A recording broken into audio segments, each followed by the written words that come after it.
ABŞ və İsrail İrana zərbə endirməyə hazırlaşır. Bu barədə Amerika mətbuatında məlumat yayılıb. Qeyd olunur ki, ABŞ və İsrail İranın nüvə proqramlarından qaynaqlanan təhdidi aradan qaldırmaq üçün bu ölkəyə zərbə endirə bilər. Məlumata görə, Trump İrana hava zərbəsi endirməyi planlaşdırır. Yüksək səviyyəli siyasi, hərbi və diplomatik mənbələrə əsasən ABŞ və İsrail İranın nüvə proqramından doğan təhlükəni tamamilə aradan qaldırmaq üçün hücuma hazırlaşır. Qeyd olunur ki, daha əvvəl də İranın nüvə proqramına qarşı hərbi əməliyyat ehtimalları müzakirə olunub. Lakin bu dəfə həm ABŞ, həm də İsrailin təkcə təhdid səsləndirmə ilə kifayətlənməyəcəyinə dair açıq sübutlar var.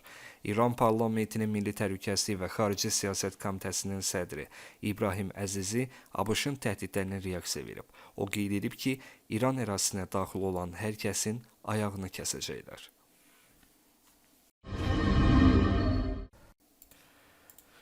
Rusiya Donetsk vilayəti yaxınlığında xeyli qüvvələr cəmləşdirib və geniş miqyaslı hücuma hazırlaşır. Bu barədə ABŞ-ın müharibənin öyrənilməsi institutunun hesabatında qeyd olunub. Rusiya qüvvələri yaxın aylarda Baravoy və limanın ələ keçirilməsi üçün limanın şimal-şərqində plastarmı genişləndirir. Rusiya komandanlığı Ukrayna qüvvələrini Jerebes çayının sol sahilindən sıxışdırmaq üçün insan dalğaları taktikasından istifadə edir. Bununla belə, mexanikləşdirilmiş hücumların olmaması avadanlıqla bağlı problemləri göstərir.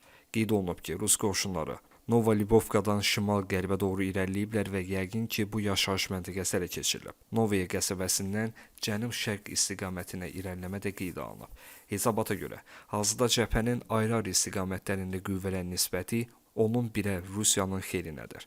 Hücumun əsas dalğasını 144-cü və 3-cü mod atıcı diviziyalar təşkil edir.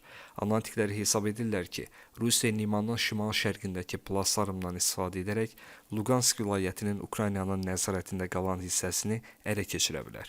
Bu mümkün danışıqlarda mövqeyini gücləndirmək üçün Moskvaya lazımdır.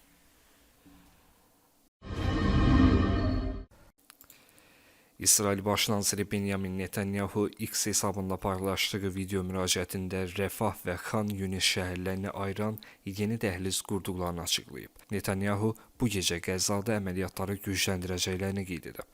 İsrail ordusu bölgəni addım-addım ələ keçirir, silahlıları zərərsizləşdirir və infrastrukturu məhv edir.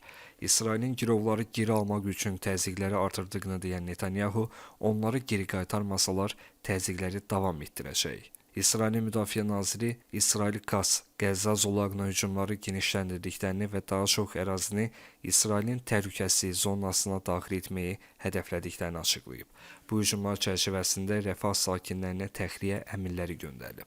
Yanvarın 19-da qüvvəyə minən atəşkəsdən sonra İsrail ordusu martın 18-i səhər saatlarında Qəzzaya intensiv hücumlarını bərpa edib.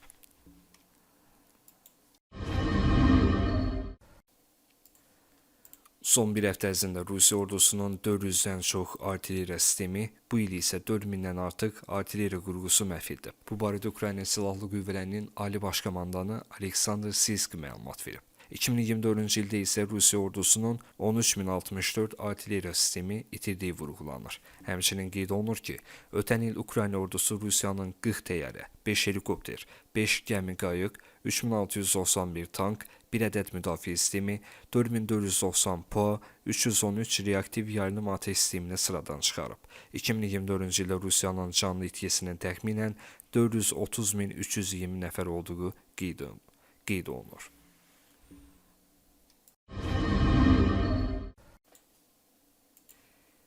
İsveç 3-cü Dünya müharibəsi ehtimalına qarşı nüvə bunkerlərini hazırlayır. Ölkədə mövcud 64.000 sığınacaq müdafiə hazırlıq vəziyyətinə gətirilib. Əhaliyə hücum baş verəcəyi təqdirdə riayət etməli olduqları təlimatlar verilib. Məlumata görə, sözgedən bunkerlər partlayışdan, radiasiya və kimyəvi silahdan qorunmaq üçün nəzərdə tutulub. Bundan əlavə, İsveç 2030-cu ilə qədər hərbi xərclərini ümumi daxili məhsulun 3,5%-nə çatdırmağı planlaşdırır ki, bu da soyuq müharibədən bəri ən böyük müdafiə gücləndirilməsi hesab olunur.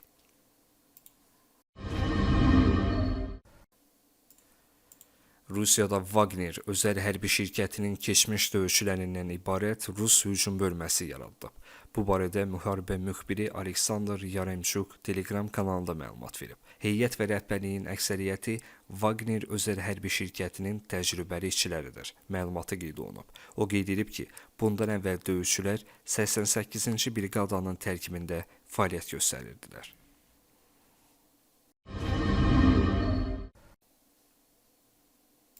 ABŞ prezidenti Donald Trump həqiqətən də hesab edir ki, Rusiya ilə birlikdə çox yaxşı işlər görə bilərlər və ona Rusiya lazımdır. Ukrayna isə ona lazım deyil, sadəcə olaraq onun dünya görüşü belədir. Bu sözləri Ukraynanın keçmiş xarici İşlər naziri Dmitri Kuleba deyib. Ona gəlib deyirlər ki, orada hər şey o qədər də birmənalı deyil. Ukraynada günahkardır və bu fikir onun ağlına batır. Bəli, Ukraynada günahkardır. Gəlin bu mövzunu qabardaq. Trumpın mediada fəal olan ətrafından bizim pro-Rusiya hesab etdiyimiz narrativləri yayması və Trumpın seçicilərinin bunu sosial şəbəkələrdə həvəslə dəstəkləməsi faktdır. Amma düşünürəm ki, Trump bunu agit olduğu üçün edir və tapşırıq yerinə yetirir. O sadəcə olaraq fərqli dünya görüşünə səmimi şəkildə inanır. Biz sizinlə bir reallığa inanırıq, o isə başqasına. Kulebanın sözlərinə görə, Putin və ya Xi Jinping kimi insanlar Trumpda dərin hörmət hissi və onlarla böyük işlər görmək istəyi yaradır. İran bir neçə il ərzində Birləşmiş Ştatlar üçün təhdid yarada bilər. Bu fikirləri ABŞ Silahlı Qüvvələrinin Baş Qərargah Rəisləri Komitəsi sədrliyinə namizəd Dean Keane səsləndirib.